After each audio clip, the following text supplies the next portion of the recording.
আমরা আজকে জানব একটি কলা বাগান কিভাবে করতে হয় আর সেই কলা বাগানের পরিচর্যা কিভাবে করলে যা নাকি কলা বাগান অনেক ভালো এবং সুন্দর ফলন হয়।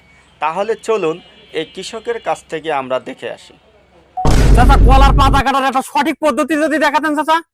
আঙ্কেল, এ দেখো আমি কাটছি অন্তত 6 ইঞ্চি থেকে 4 ইঞ্চি 5 ইঞ্চি ডিস্টেন্স গাছ ছাড়া কাটলে সুবিধা হয়। যেমন আমি একটা কেটে তোমাদেরকে দেখাচ্ছি, এই দেখো। এটা কি সুবিধা হবে এইভাবে কাটলে? এতে সুবিধা মূলত এই গাছ এরকম জায়গাতে কাটলে গাছ হালকা হয়ে যায়।